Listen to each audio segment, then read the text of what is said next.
Bendito Padre, gracias por este tiempo en el que nos permites ahora abrir tu palabra. También te pido por nuestra hermana Marisa Ayale para que les ayudes a explicar tus verdades gloriosas a nuestros hijos. Y a nosotros ayúdanos a captar más de ti, Señor, en poder entenderte más de tu gracia, y ayúdanos porque sabes que somos débiles, Señor, en eso y te necesitamos. Bendice este tiempo en el que vamos a abrir tu palabra, estudiarla, y sobre todo ese tema de tu gracia, que podamos sentir cuánta gracia has tenido con nosotros, Señor. En nombre de Jesús, amén.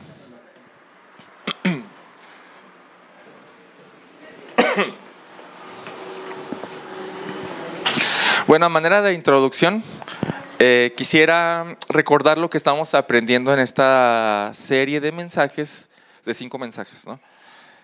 En el mundo cristiano se le conocen como los 5 puntos del calvinismo, pero creemos que un mejor nombre para estas cinco enseñanzas es las doctrinas de la gracia.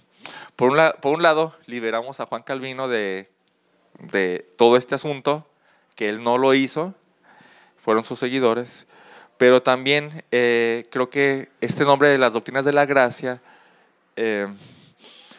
explica mucho mejor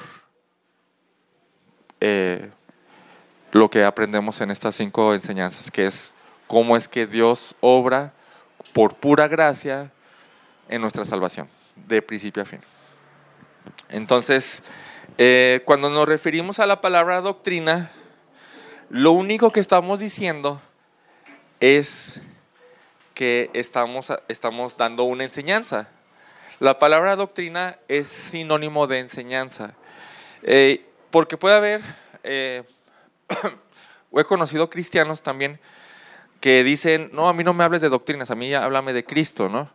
Pero en cuanto empezamos a hablar de Cristo y la enseñanza de Cristo, estamos hablando de doctrinas. Enseñanza es igual a doctrina, ¿no?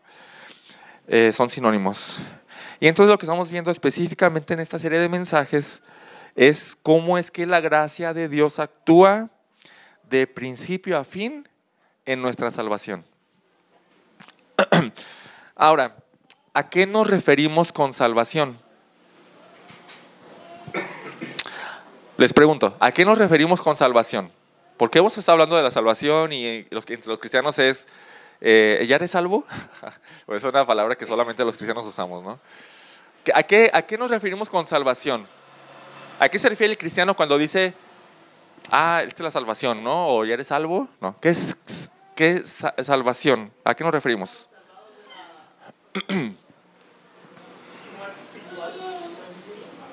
Ok, bien, ¿qué más?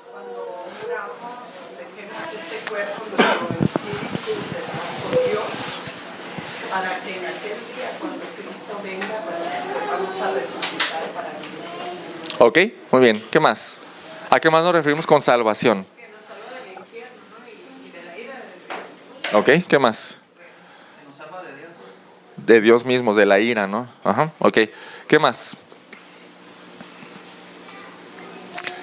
Bien. Generalmente... sí. De nuestro pecado.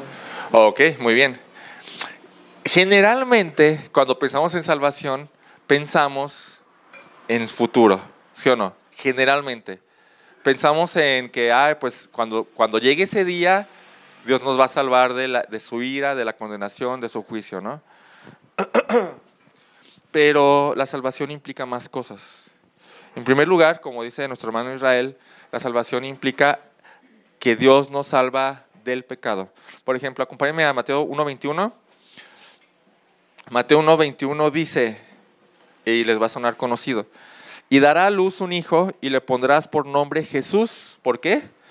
Porque él salvará a su pueblo de sus pecados. Ahora, ¿qué significa esto?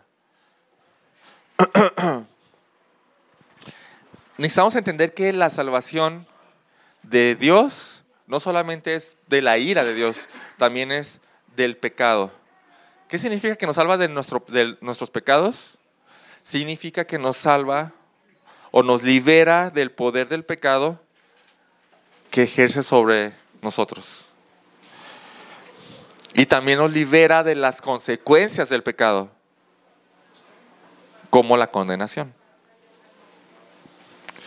En segundo lugar, Primera de Juan 3:8. Primera de Juan 3:8. Dios nos salva del dominio o poder de Satanás.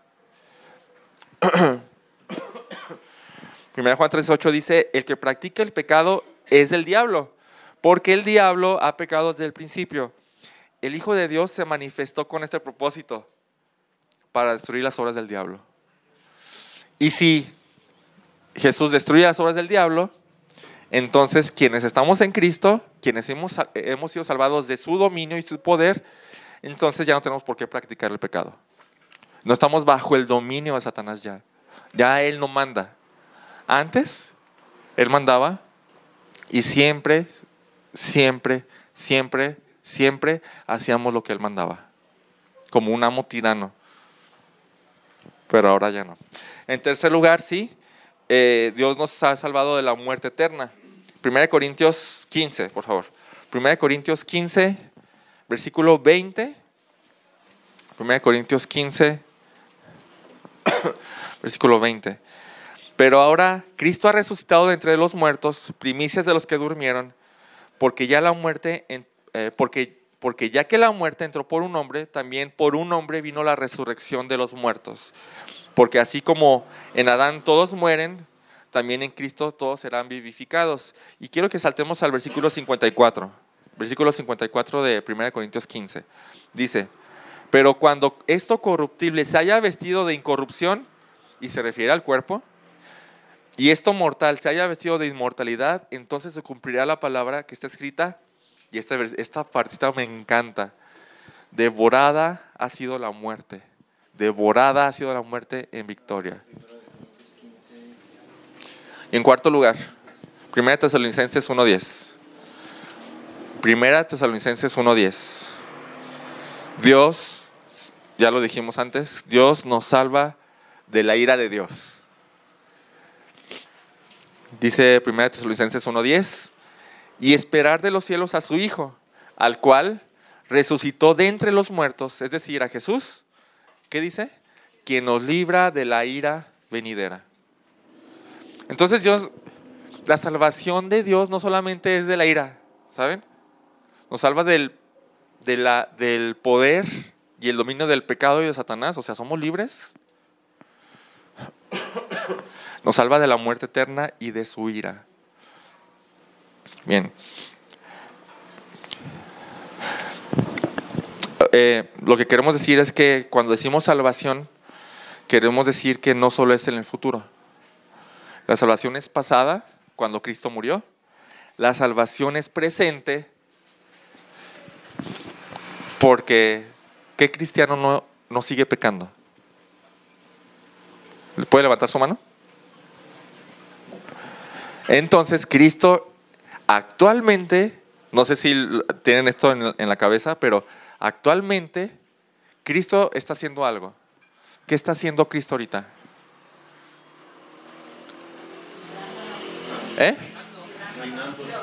Ajá. Sí, tengo la razón, pero está dando tiempo. ¿Está qué, perdón? Obvio, está dando tiempo. Cristo está haciendo algo ahorita. Está intercediendo por nosotros, dice Hebreos, creo que capítulo 5. Hebreos, ajá. Él está intercediendo, o sea, está salvándonos todo el tiempo, porque todo el tiempo seguimos pecando. Está intercediendo por nosotros ante el Padre. Y también la salvación es futura en la consumación del tiempo.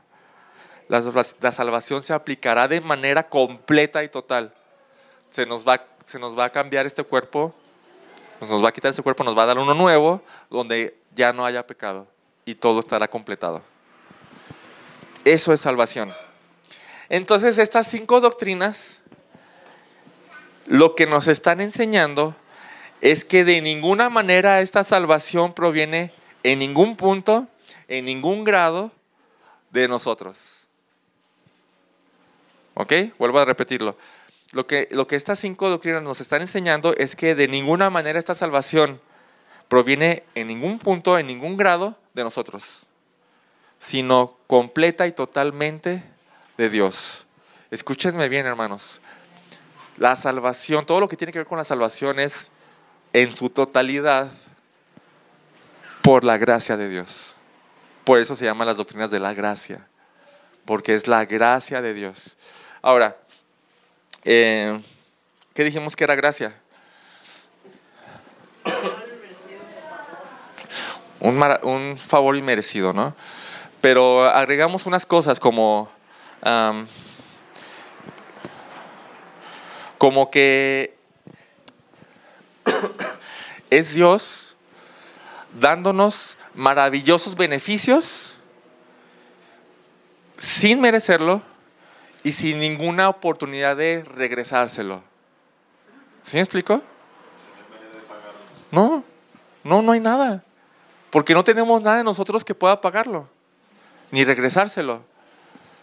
Estamos acostumbrados a decir en las ofrendas, ¿no? Y esto es tradición. Vamos a regresarle un poquito de lo que Él nos da.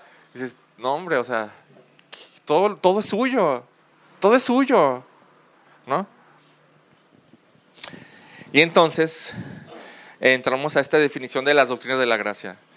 Las doctrinas de la gracia, o sea, estas 5 enseñanzas, es un grupo de 5 enseñanzas que nos ayudan a ver y comprender que si nosotros, hombres merecedores de la condenación eterna, por nuestra propia culpa, llegamos a ser salvados del pecado, del dominio de Satanás y de la ira de Dios, y se nos acepta en el cielo, es únicamente por lo que Él hizo, hace y hará a favor de nosotros, sin que nosotros hayamos hecho algo para merecerlo, para ganarlo o para retenerlo.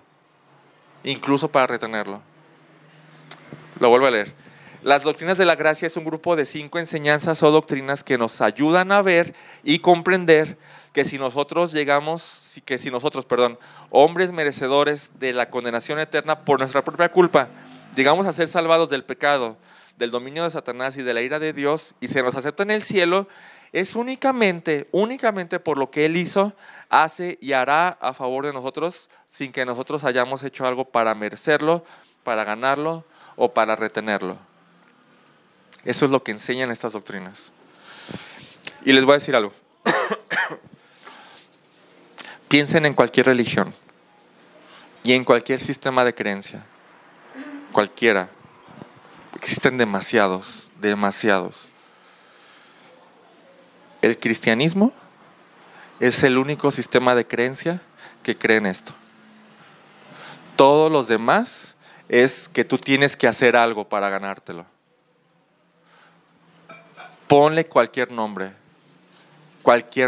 ya sea Islam, ya sea hinduismo, ya sea budismo, ya sea catolicismo, ya sea testigo de jehovanismo y todas esas cosas. Mormonismo, ateísmo. Sí. Es hacer cosas para tú ganarte la salvación. El cristianismo es el único sistema de creencia que dice, tú no tienes que hacer nada. Él ya lo hizo todo, de principio a fin. Como dice, que es únicamente por lo que Él hizo, hace y hará a favor de nosotros, sin que nosotros hayamos hecho algo para merecerlo, para ganarlo o incluso para retenerlo, porque Él lo hace. Bien, eso es salvación por gracia. Eso significa salvación por gracia. De principio a fin depende de Él, de su favor hacia nosotros. Bien, estas doctrinas, vamos a recordar cuáles son. Es la elección incondicional. ¿Se acuerdan qué significa? A grandes rasgos.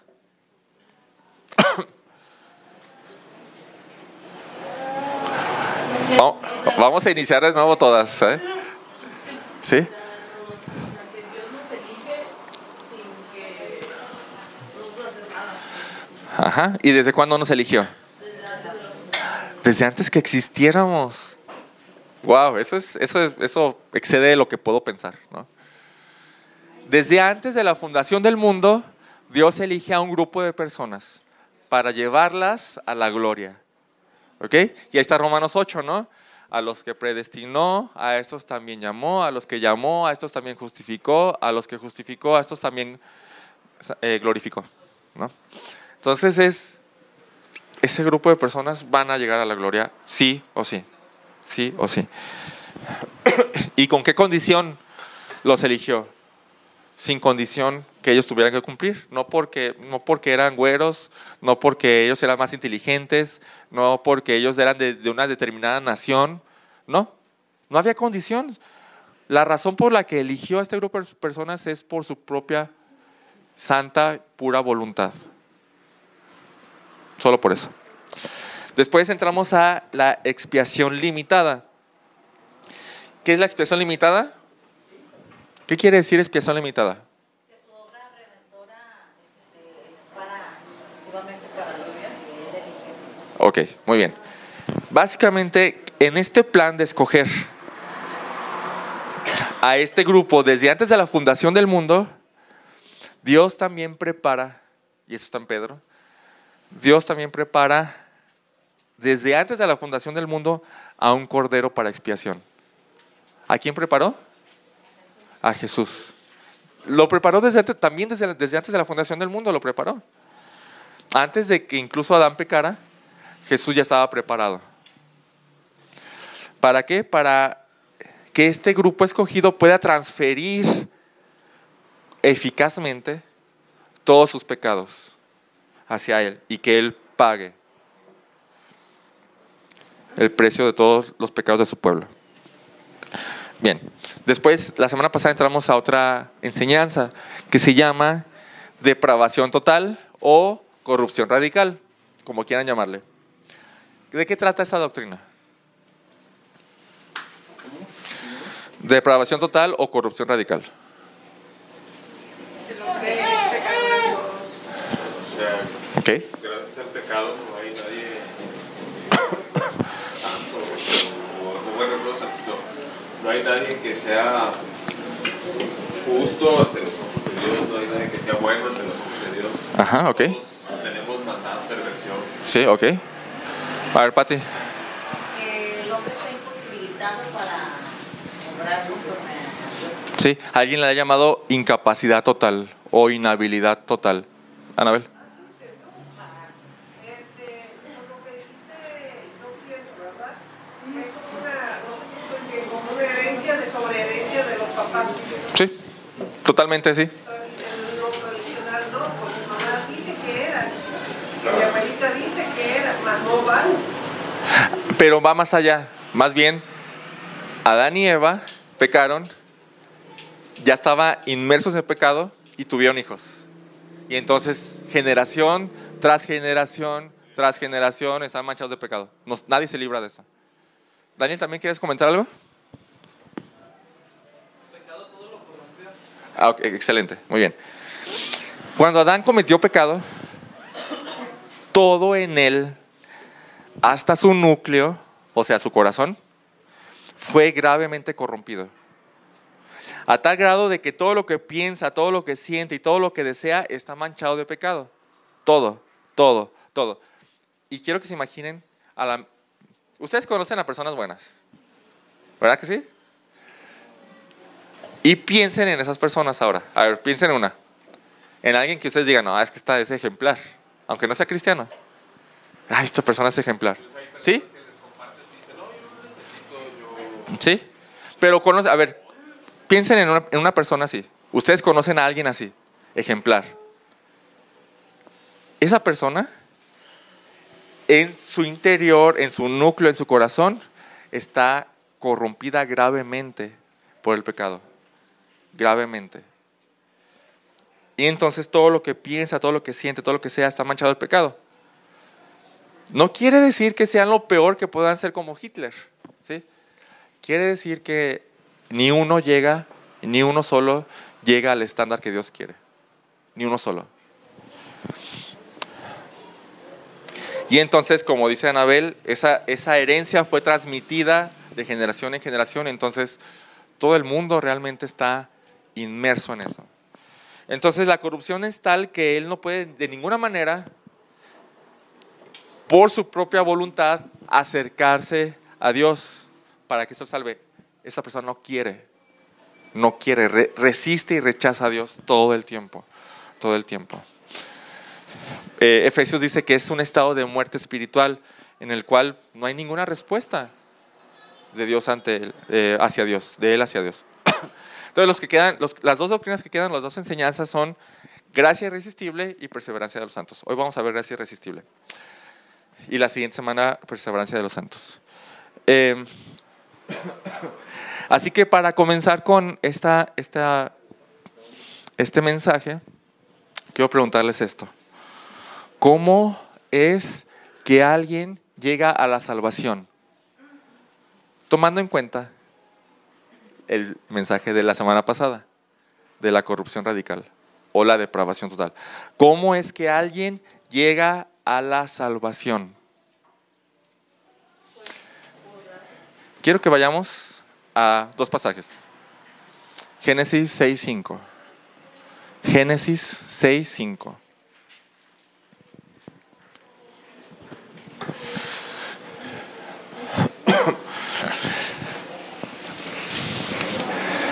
Dice, el Señor vio que era mucha la maldad de los hombres en la tierra y que toda intención de los pensamientos en su corazón, su núcleo, era solo hacer siempre el mal. Y el segundo pasaje es este, Romanos 3, 10 al 18.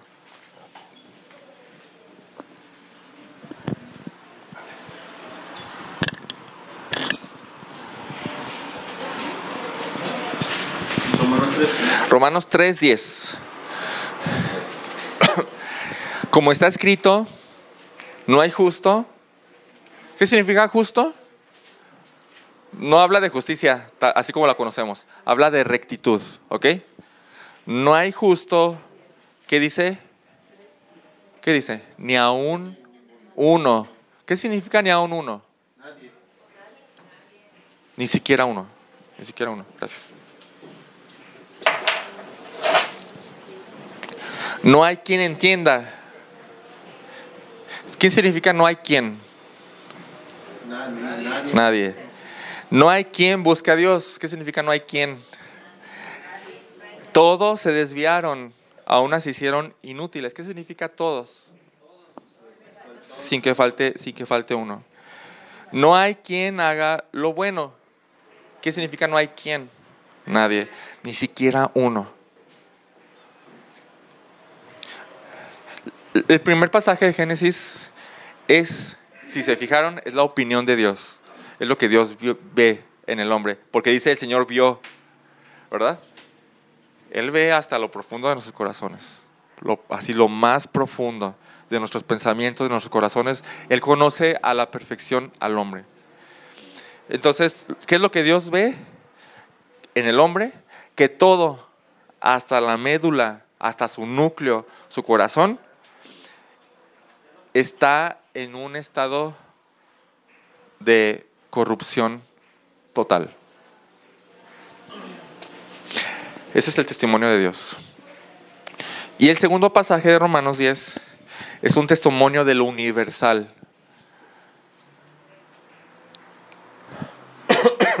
De esta condición caída. Universal me refiero es que a nadie se escapa de esto. Absolutamente nadie. Y alguien pudiera decir, ay, pero conozco a esta persona buena. Ya sí se lo imaginaron, ¿verdad?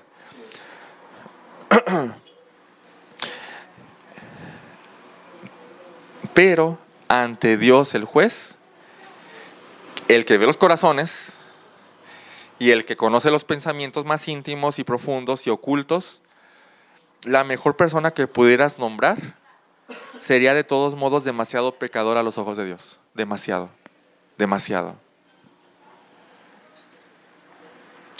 Hagamos este ejercicio.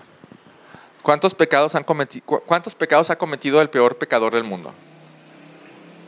¿Quién es considerado el peor pecador del mundo? Una persona en particular. Sí, es como el tope, ¿no? O sea, nadie ha llegado tal como él, ¿no? Alistair Crowley, No lo conozco. el de la Biblia satánica. Ah, bueno, no creo, la verdad. No, Hitler fue tremendo. Bueno, entonces vamos a poner un nivel acá. Es el tope, ¿no? ¿Cuántos pecados ha cometido el mejor pecador del mundo? El que menos pecados ha cometido. Ese es el tope. Y a lo mejor está por acá, ¿no? Dices, A lo mejor Pablo, Juan, Pedro. no sé, digo, Pablo cometió muchos pecados. Y todos, ¿no? Pero acá está, ¿no? Ahora, elévenlo al estándar de Dios. ¿Que no serán casi iguales? Elías a lo mejor. Estarían casi iguales. Porque luego no consideramos los pecados de omisión. Debo hacer esto y no lo hago. Eso está mal. Luego no consideramos los pecados de pensamiento. Solo consideramos los pecados de acción, ¿no? Y la verdad es que entre Hitler y nosotros realmente no hay mucha diferencia. Nomás él lo expresó más y ya. Es todo. Sí, incluso hay escuché una ilustración que decía, si pusieras en una línea recta a Hitler en el 0 y a Jesús en el 100. Es bueno, muy buena. Muy buena. Entonces, Hitler, Esa es muy buena ilustración. A un pasito de Hitler, si acaso. Uh-huh. Esa es muy buena ilustración porque marca una realidad. Que de todos modos el hombre peca demasiado. ¿Ok? Bien. Bueno, ahora quiero que regresemos a la idea del corazón totalmente corrupto. Quiero que se entienda que el corazón es el núcleo. Aquí está, por así decirlo. Y entonces todo sale de ahí, ¿no? Del corazón salen los malos pensamientos, los hurtos, los homicidios y todas cosas, ¿no? Del tesoro del corazón sale lo que dices, ¿no? Lo que piensas, lo que haces, sus acciones, todo viene de aquí, ¿no? Entonces, quiero que regresemos a ese día y preguntarles, ¿qué es lo que el corazón humano, este corazón corrupto, en todas sus áreas, qué es lo que más desea este corazón? ¿Qué es lo que más desea este corazón? ¿Qué más? Ese sería un extremo, ¿no? Pero sí, pero ¿qué más? ¿Qué desea este corazón corrupto? El placer. Este corazón corrupto desea todo. Todo el mundo, todo lo que pueda ver, todo lo que pueda escuchar, sentir. Este corazón corrupto desea analizar, desea trabajar, desea placeres a morir. Quiere todo este corazón, quiere todo, pero todo sin Dios. Este corazón corrupto no quiere a Dios, no lo quiere. De hecho, el hombre incluso quiere el cielo. ¿Qué hombre quiere irse al infierno? Nadie. Los que dicen, yo quiero irme al infierno para disfrutar allá, no tienen ni idea. Pero si tienes una coherencia coherente, nadie quiere ir al infierno. Todos quieren ir al paraíso. El punto es que el hombre, este corazón, no quiere que Dios esté ahí. No quiere a este Dios. Eso es lo que produjo el pecado. Una resistencia y alejamiento de todo lo que tiene que ver con Dios. Quiere libertad total de Dios. No quiere sus limitaciones ni sus reglas. ¿Es muy descabellado pensar así? Esa es la realidad. Salmos 2, ¿vamos ahí? Salmos 2.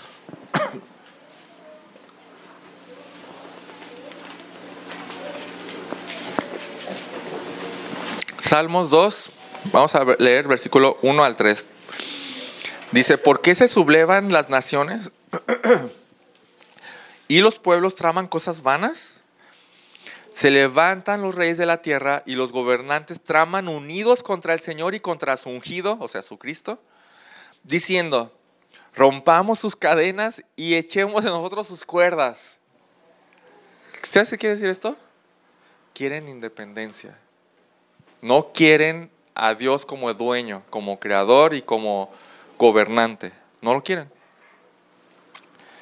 Y no tengo que buscar muchos ejemplos, basta con ver el mundo como está. Poco a poco, durante siglos, el hombre ha desterrado a Dios de todo, ¿no? Ya lo desterró de la ciencia, ya lo desterró de la filosofía, de la psicología, de la moralidad, de la paternidad, ya, poco a poco, Dios ya, De la escuela, de la televisión. todo, sí, ya está fuera de la sociedad, ¿no? Hay un autor famoso que dijo una frase que se usó en una película, Dios está muerto, ¿no?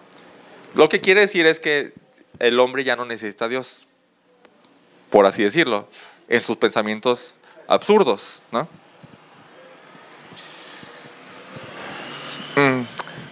Entonces no tengo que dar muchos ejemplos, es lo que vemos, ¿no? Pero quiero que vayamos a un pasaje.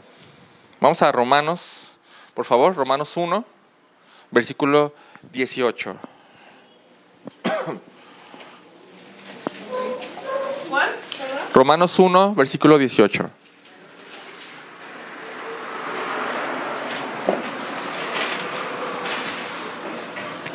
Porque la ira de Dios se revela desde el cielo contra toda impiedad e injusticia de los hombres que con injusticia restringen la verdad. ¿Qué significa esto? Los hombres conocen la verdad, pero la resisten. La resisten. 19. Pero lo que se conoce acerca de Dios es evidente dentro de ellos, evidente, pues Dios se los hizo evidentes. ¿Sí? Eso no es no está lugar a dudas, porque Dios lo hizo evidente. Porque desde la creación del mundo sus atributos invisibles, su eterno poder y divinidad, se han visto con toda claridad, siendo entendidos por medio de las cosas creadas, de manera que ellos no tienen excusa. Y aquí comenzamos a ver esta resistencia. Pues aunque conocían a Dios, ¿qué dice? Conocían a Dios por medio de ver la grandeza de la creación. No lo honraron como a Dios ni le dieron gracias. Díganme si eso no es resistencia. Ahí está, sabes que debes de hacerlo. Y aún así dices, no.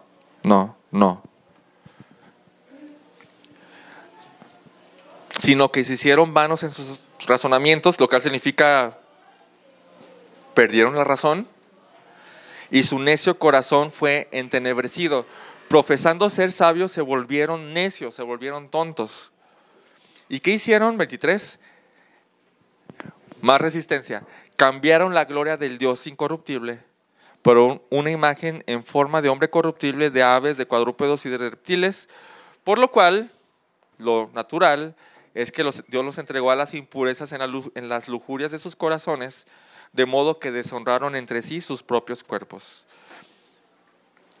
¿Por qué? Porque ellos cambiaron la verdad por la mentira. Conociendo la verdad, la resistieron y dijeron, no queremos esta verdad. Se me ocurrió una idea, ¿no?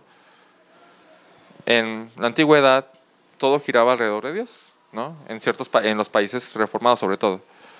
Hasta que alguien dijo, podemos explicar el universo sin Dios. ¿Saben qué hicieron? Quitaron a Dios, es lo que estamos viendo aquí. Cambiaron la verdad de Dios por la mentira, como si Dios no existiera, como si Dios no los hubiera creado.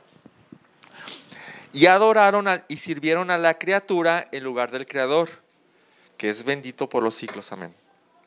Por esta razón Dios los entregó a pasiones degradantes, porque sus mujeres cambiaron la función natural por la que es contra la naturaleza. De la misma manera, también los hombres abandonaron el uso natural de la mujer y se encendieron en su lujuria unos con otros, cometiendo hechos vergonzosos hombres con hombres y recibiendo en sí mismos el castigo correspondiente a su extravío. Y es como una espiral descendente. Y así como ellos no tuvieron a bien reconocer, esta palabra es clave, no tuvieron a bien reconocer aún a Dios, entonces Dios los entregó a una mente depravada. Hagan lo que quieran. A ustedes les va a ir mal. Para que hicieran cosas que no convienen. Vamos a ver la condición de este hombre, o de estos hombres, que es realmente todas las personas del mundo. Están llenos de toda injusticia, maldad, avaricia y malicia, llenos de envidia, homicidios, pleitos, engaños y malignidad.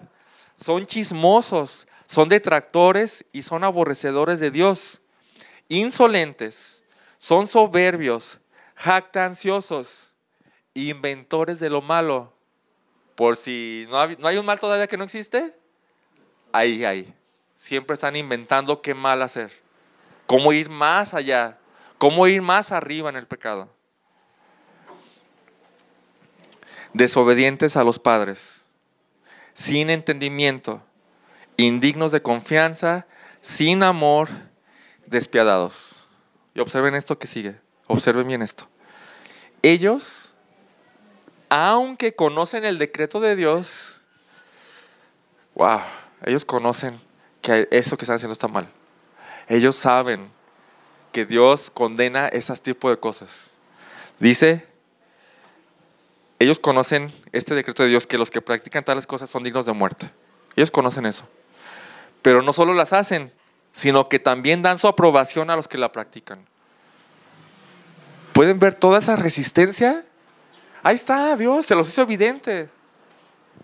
Pero el hombre es resistente, resiste todo el tiempo a Dios, todo el tiempo. Y hermanos, seguimos hablando de todo ser humano. Generalmente cuando leemos este tipo de porciones pensamos en los peores, ¿sí o no? No. Habla de tu familia. Habla de tus amistades, de los que conoces, de esas personas que consideras buenos. Habla de todos. Bien, voy a volver a preguntar, ¿cómo es que alguien llega a la salvación con este corazón resistente a Dios? Juan narra esta cosa que Jesús dice en Juan 5:40. Se lo voy a leer yo, pero nomás dice esto: Ustedes entienden que en las Escrituras está la vida, pero las Escrituras hablan de mí. Y Jesús dice, y ustedes no quieren venir a mí para que tengan esa vida. No habla de ahora no está hablando de una incapacidad, habla de su voluntad. No quieren. Hay una resistencia aquí. Estás viendo, aquí está. Y no quieres. Habla de una resistencia.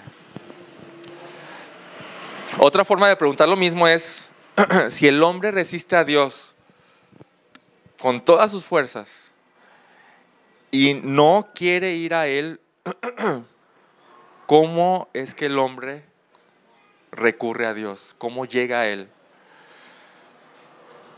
Y tenemos que entender que no está en el hombre. El hombre está, como lo dijimos, está totalmente incapacitado. No puede, de ninguna manera. Y hablábamos, ¿cuándo hablábamos? El miércoles o el jueves en oración, hablábamos de ejemplos, ¿no? De por qué la gente no viene a la iglesia. Esa es la razón. Todo el tiempo está resistiendo, todo el tiempo está resistiendo a Dios, todo el tiempo, toda su vida está resistiendo a Dios. Miles de oportunidades se presentan para acercarse a Dios y todo el tiempo está resistiendo a Dios, todo el tiempo. Entonces tenemos que ver hacia otro lugar, no hacia el hombre. Tenemos que ver hacia Dios. Y la respuesta está en lo que denominamos gracia. Gracia. Ahora, ¿qué es gracia? Vamos a recordar qué es gracia. ¿En qué pensamos cuando pensamos en gracia? De nuevo, un favor inmerecido. O que Dios nos otorga maravillosos beneficios a pesar de ser inmerecedores. y somos incapaces de devolvérselo. Simplemente somos como el pordiosero paralítico que solamente puede levantar la mano para recibir algo. Eso es gracia. Gracia. Ahora, Dios es un Dios de gracia abundante. Abundante. Piensa en esto. ¿Por qué Dios tolera tanto el pecado? ¿Que no tiene el poder y la autoridad suficiente para castigar inmediatamente desde el primer pecado cometido? Entonces, ¿por qué lo tolera tanto? Porque alguien ya pagó el sacrificio. Porque estamos en el nuevo pacto. Esperen. Estamos hablando de todo el mundo, no solo de los cristianos. La otra vez leímos un versículo donde dice que Dios está dando tiempo para que la gente se arrepienta. Muy bien, muy buen versículo. Es paciente, Dios es paciente, pero eso es gracia. Porque Dios es justo, ¿no? ¿Qué significa que Dios es justo? Que va a dar a cada quien lo que merece. ¿Sí? O sea, el hecho de que dé tiempo no quiere decir que sea Dios injusto, o sea, quiere decir que es, pues de todas maneras, Que es paciente. es paciente. Quiere decir que es paciente. Pero nadie lo obliga a ser paciente. Es su decisión por amor. Eso es que es de gracia, exactamente. Yo pienso que si Dios quisiera, arrasaría con todo. Es correcto. Y ya lo hizo, ¿no? ¿No lo hizo ya? En el diluvio. Lo hizo. Pero tuvo gracia con otro pecador. Abraham era igual de pecador, ¿eh? Digo, Noé. No era igual de pecador, pero dice que Noé halló gracia ante los ojos de Dios. Pero era igual de pecador. Pero sí, ya pasó, arrasó con el mundo. Y tenía todo el derecho y todo el poder. La pregunta es, ¿por qué no lo hace otra vez? ¿Por qué no lo hace cada día? ¿No? ¿Por qué no lo hace al primer momento en el que un niño peca? Se quedaría sin seres humanos. ¿Y qué importa? No lo necesita. Dios, ese es el punto, Dios no lo necesita. Entonces es paciente. Es paciente y te da oportunidades, y eso es gracia para que te arrepientas. Romanos 2:4 dice: ¿o tienes en poco las riquezas de su bondad y tolerancia y paciencia, ignorando que la bondad de Dios te guía al arrepentimiento? Es paciente, pero eso es gracia, tenemos que entenderlo como gracia. Ahora, piensa en otra cosa. Todo el mundo, todo el tiempo, está ofendiendo a Dios. Todo el tiempo.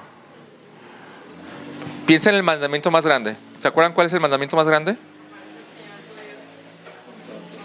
Vamos ahí, ¿les parece? Marcos 12, 28.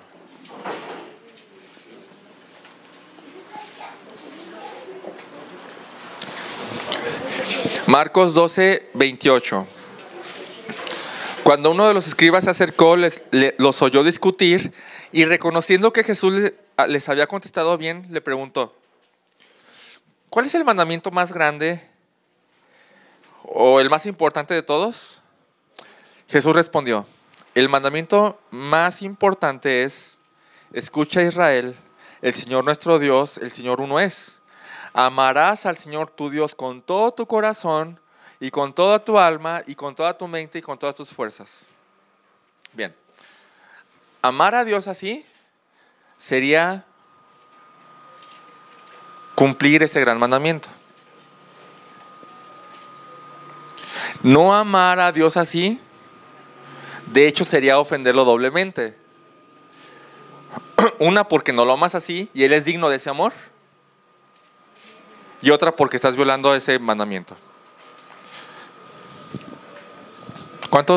¿Saben cuántos millones de personas hay en el mundo? Más de 8,000. 8,000 millones. ¿Alguien se puede imaginar esa cantidad? Yo no me lo puedo imaginar ahora. Es difícil para mí imaginarme tal cantidad de seres humanos. Bueno, Tony sí se lo imagina. Yo sinceramente no puedo, es como demasiada gente. Sí, bueno.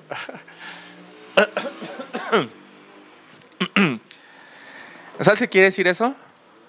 Que actualmente hay más de 8,000 millones de personas que están ofendiendo a Dios todo el tiempo.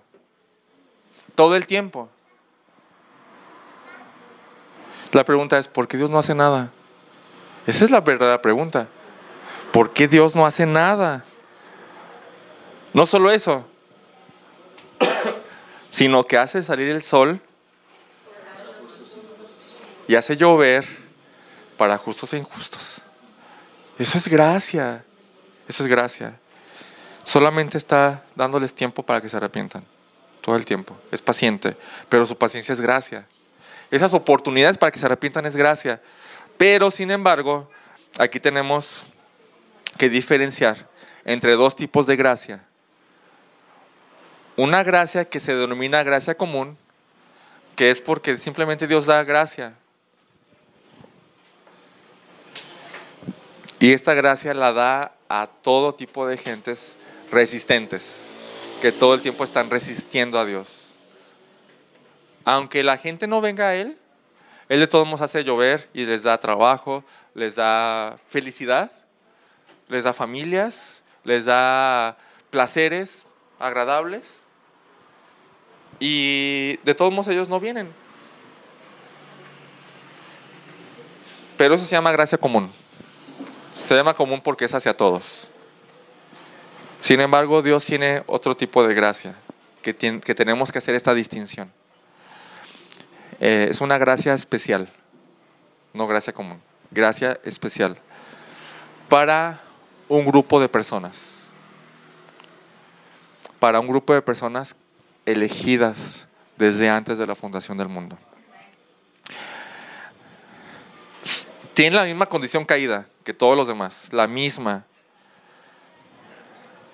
Pero esta gracia lo que hace es que cuando Dios los llama a venir, estos vienen porque vienen. Y no depende de ellos. Ellos, y aquí está la palabra, irresistiblemente responden y vienen a Cristo. A esto le llamamos gracia irresistible. Es más o menos así, ¿ok? ¿Quién es cristiano? Levanta la mano. Ok. Durante toda tu vida, piensa en tu vida ahora. Durante toda tu vida, Dios te dio oportunidades de ir hacia Él. ¿Quién puede reconocer todas esas oportunidades que a cada rato sabías que tenías que ir a Él y no fuiste? Te dio oportunidades de arrepentirte, de renunciar a tu pecado y de ir a Cristo. Y entonces todo el tiempo había resistencia en ti, ¿sí o no? Hasta que un día llegó y dijo, hasta aquí. Ya no vas a poner resistencia. Es el momento. Y algo pasó adentro de ti que ya no pudiste poner resistencia. Y simplemente dijiste, sí creo. Creo y me quiero entregar a Él. Ese es el llamado irresistible. Esa es la gracia irresistible. No es que el hombre no pueda resistirse. Es que cuando Dios dice que ya, no puedes resistirte. Ya, te das, ¿no? Romanos 8:28. Vamos allá.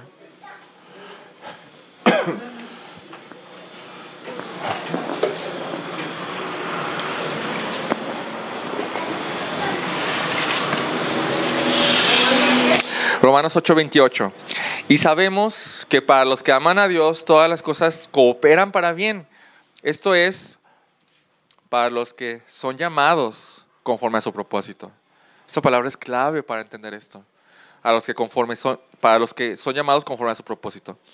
Porque a los que de antemano conoció, y hablamos de este escogimiento, también ellos predestinó. Y estamos hablando de antes de la fundación del mundo.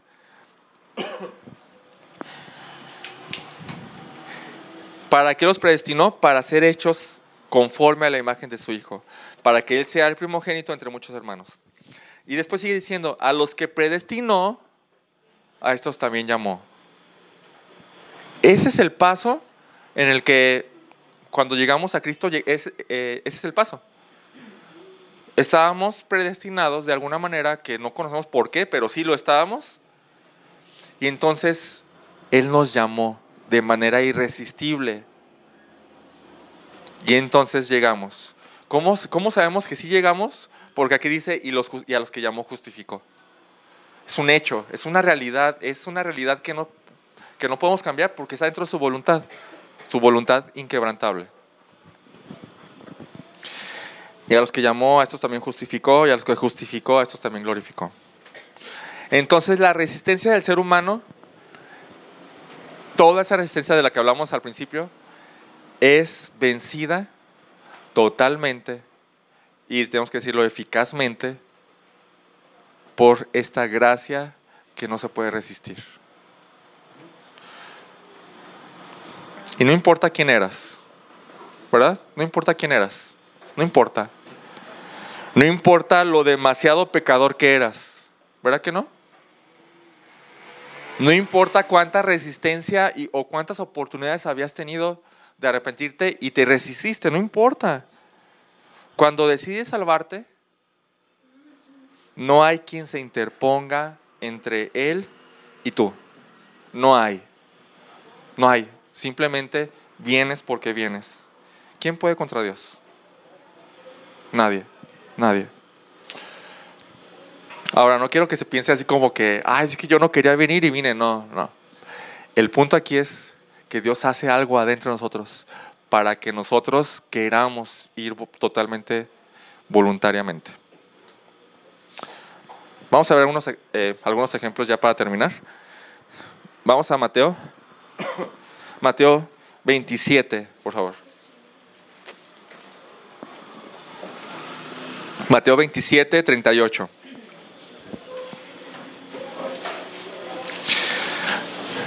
Mateo 27, 38. ¿Ya estamos ahí? Entonces fueron crucificados con Él 2 ladrones, uno a la derecha y otro a la izquierda. Estamos hablando de la crucifixión de Cristo, ¿no? Ya estaban los 2 ladrones. Los que pasaban lo injuriaban meneando la cabeza y diciendo, tú que destruyes el templo en 3 días y lo edificas, sálvate a ti mismo. Si tú eres el Hijo de Dios, desciende de la cruz. De igual manera, también los principales sacerdotes junto con los escribas y los ancianos, burlándose de Él, decían, a otro salvó y Él no puede salvarse a sí mismo. Rey de Israel es, que baje ahora de la cruz y creeremos en Él. En Dios confía, que le libre. Ahora, si Él lo quiere, porque Él ha dicho, soy hijo de Dios. Observen este comentario de Mateo. En la misma forma, lo injuriaban también los ladrones que habían sido crucificados con Él. Tenemos aquí a los 2 ladrones burlándose de la misma manera de Jesucristo. Pero algo pasó. Algo pasó en un momento. Y quiero que me acompañen a Lucas 22. Lucas 22.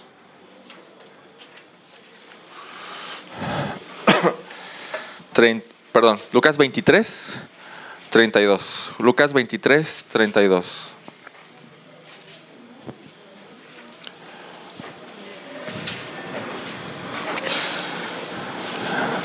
¿Ya estamos ahí? También llevaban a otros 2 que eran malhechores para ser muertos con Él. Estamos hablando de los mismos ladrones. Cuando llegaron al lugar llamado La Calavera, crucificaron ahí a Jesús y a los malhechores, uno a la derecha y otro a la izquierda. Estamos hablando de los mismos. Y Jesús decía, Padre, perdónalos porque no saben lo que hacen. Refiriéndose a todo el mundo, ¿no? Y los soldados echaron suertes repartiéndose entre sí sus vestidos. Y el pueblo estaba ahí mirando y aún los gobernantes se burlaban de Él diciendo, a otro salvó, que se salve a sí mismo. Si este es el Cristo de Dios, su escogido. Los soldados también se burlaban de Jesús y se acercaban a él y le ofrecían vinagre diciendo: tú eres el rey de los judíos, sálvate a ti mismo. Había también una inscripción sobre él que decía: este es el rey de los judíos. Y entonces uno de los malhechores que estaban colgados ahí le lanzaba insultos diciendo: ¿no eres tú el Cristo? Sálvate a ti mismo y a nosotros. Pero algo pasó en ese preciso momento, porque el otro contestó y le reprendió y dijo: ¿ni siquiera temes tú a Dios a pesar de que estás bajo la misma condena? Nosotros a la verdad justamente porque recibimos lo que merecemos por nuestros hechos, pero este nada malo ha hecho. Y añadió: Jesús, acuérdate de mí cuando vengas a tu reino. Y entonces Jesús le dijo: en verdad te digo que hoy estarás conmigo en el paraíso. ¿Qué pasó? ¿Qué pasó? ¿Qué nos estaba burlando igual que el otro? Pasó un momento en el que Dios hizo algo adentro de él.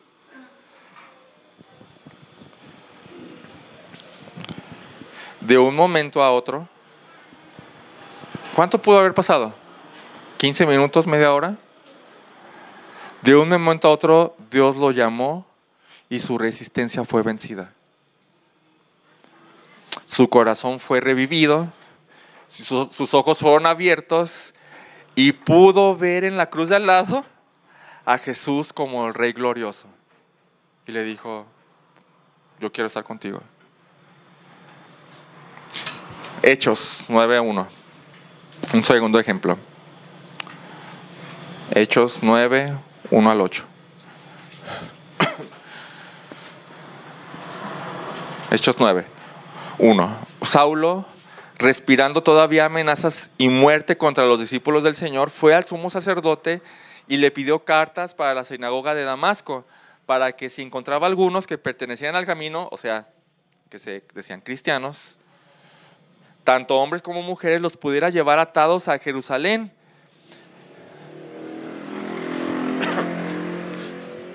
Ahora, este hombre es algo muy especial, ¿no? Era de los mejores religiosos, pero odiaba a los cristianos.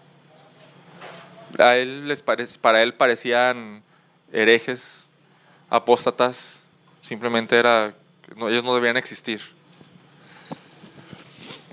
Y mientras viajaba, al acercarse a Damasco, de repente resplandeció a su alrededor una luz del cielo. Al caer a tierra, oyó una voz que le decía: Saulo, Saulo, ¿por qué me persigues?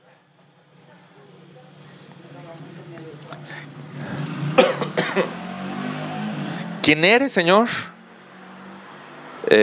Bueno, este señor no es que ya está reconociendo a Jesús como Señor, ¿verdad? Solo está reconociendo que es mayor que él. Preguntó Saulo y el Señor respondió: yo soy Jesús a quien tú persigues. Levántate y entra en la ciudad y se te dirá lo que debes de hacer. Entonces los hombres que iban con él se detuvieron atónitos, oyendo la voz, pero sin ver a nadie. Y Saulo se levantó del suelo y aunque sus ojos estaban abiertos, no veía nada. Entonces, llevándolo por la mano, lo trajeron a Damasco. Algo pasó ahí, ¿no? Y creo que Dios obra de muchas maneras, ¿no? Dios creo que obra de diferente manera en cada uno. Y creo que podemos verlo en estos dos ejemplos, ¿no? En el ejemplo del ladrón y el ejemplo de Saulo. Pero ¿dónde podemos ver el cambio? Vamos al versículo 19. Después de que se le cayeron ya, después de que pudo ver otra vez por medio de Ananías, dice el versículo 9, tomó alimentos y cobró fuerzas y por varios días estuvo con los discípulos que estaban en Damasco. Enseguida se puso a predicar de Jesús en las sinagogas diciendo: Él es el Hijo de Dios.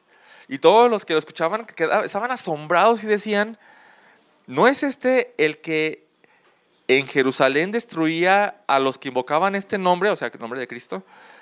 Y el que había venido aquí con este propósito para llevarlos atados ante los principales sacerdotes, pero Saulo seguía fortaleciendo y confundiendo a los judíos que habitaban en Damasco, demostrando que este Jesús es el Cristo. ¿Dios venció la resistencia de Saulo? La destruyó. Y le estorbó.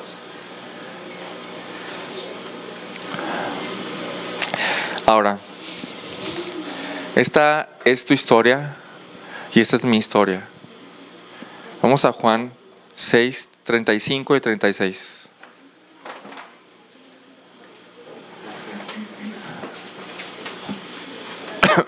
Juan 6, 35 y 36.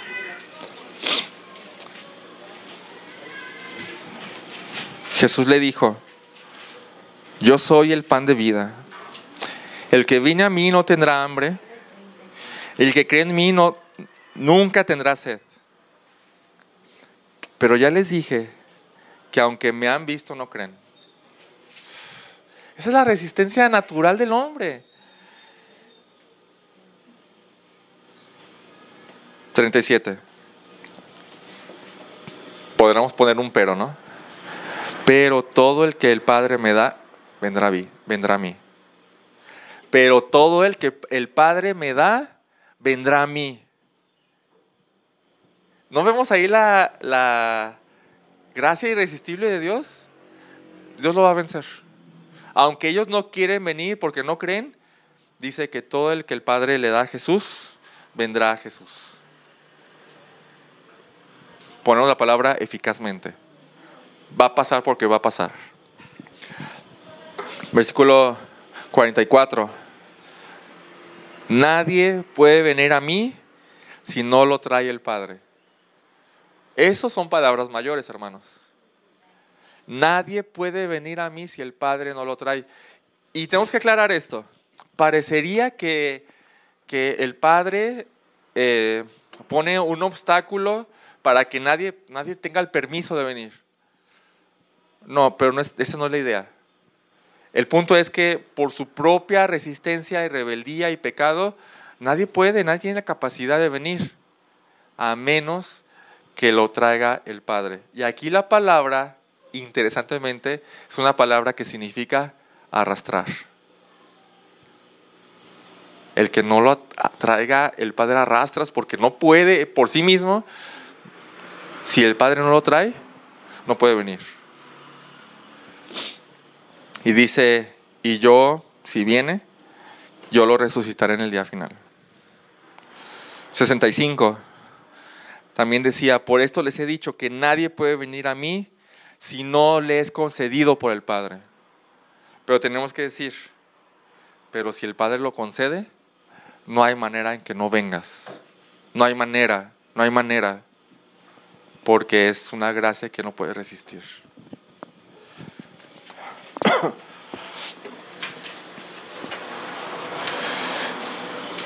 La gracia de Dios rompe toda resistencia. Toda resistencia. Otra forma de ver tu historia y la mía es esta. Ezequiel 37.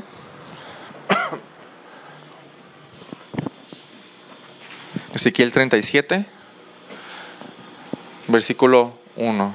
Ezequiel 37. ¿Ya estamos ahí? La mano del Señor vino sobre mí, dice Ezequiel, y me sacó en el espíritu del Señor y me puso en medio del valle que estaba lleno de huesos. Y me hizo pasar en derredor de ellos y vi que eran muchísimos sobre la superficie del valle y estaban muy secos. Ahora, esto es para imaginárnoslo, ¿eh? ¿Qué está pasando? Dios puso a Ezequiel en un valle. ¿Qué es un valle? Un lugar amplio. ¿Y qué particularidad tenía este parque? Este valle. Estaba lleno de huesos, muy secos, muy secos. ¿Qué quiere decir? Ya tenían rato de estar muertos.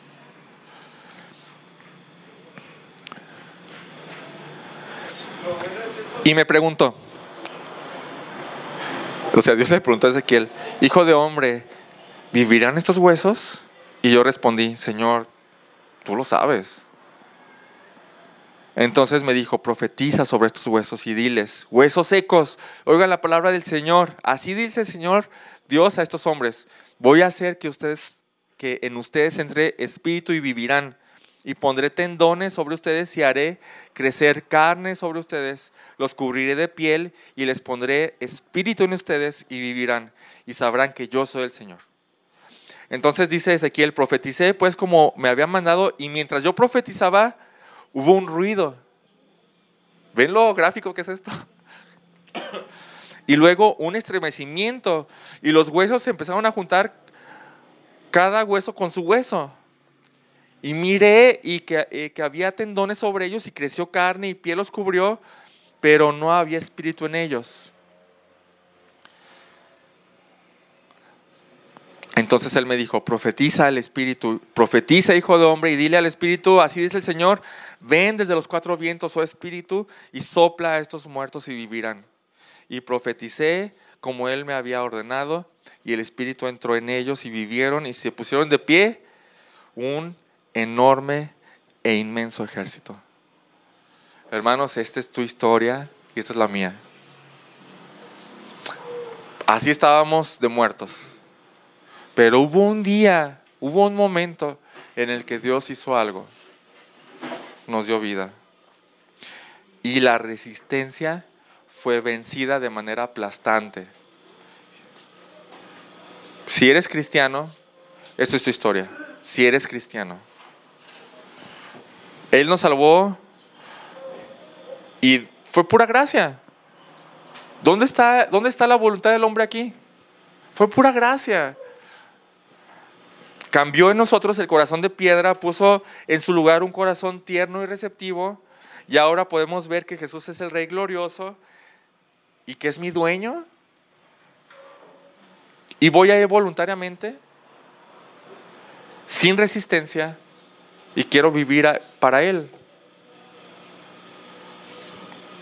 Yo estuve resistiendo a Dios durante casi 20 años, hasta que un día alguien me compartió el Evangelio. Dios me llamó y dije, ¿cómo no ir contigo? ¿Cómo no ir hacia allá? Y creí de todo corazón. Ahora, si aún no le has entregado tu vida a Cristo, puede que hoy Dios te esté llamando. Y tienes que saber esto. Hasta hoy has estado resistiendo a Dios, a tu Creador, hasta hoy. Tus ofensas sobrepasan lo que puedes imaginar. Y la única manera de estar bien con Dios es mediante Jesucristo. Porque Él fue el único que pagó por los pecados. Y de hecho, pagó esa resistencia. Pagó para vencer esa resistencia. Jesucristo es el único medio por el cual alguien puede llegar a esta salvación. Dice Hechos 4:12, en ningún otro hay salvación, porque no hay otro nombre bajo el cielo dado a los hombres en el cual podamos ser salvados. Vamos a orar. Bendito Padre, te doy muchas gracias por estas doctrinas, Señor. Gracias porque alimenta nuestra mente y nuestra imaginación para verte más glorioso, Señor, para entender mejor tu gracia. Padre, si hay alguien aquí que aún siga resistiéndose a ti, Señor, te pido que hagas una obra tremenda en él o en ella, y que puedas abrir los ojos para ver lo glorioso que eres y que te necesita. Y a los que somos cristianos ya, ayúdanos a crecer en este entendimiento de tu gracia y alabarte más y más en toda nuestra vida, Señor. En el nombre de Jesús, amén.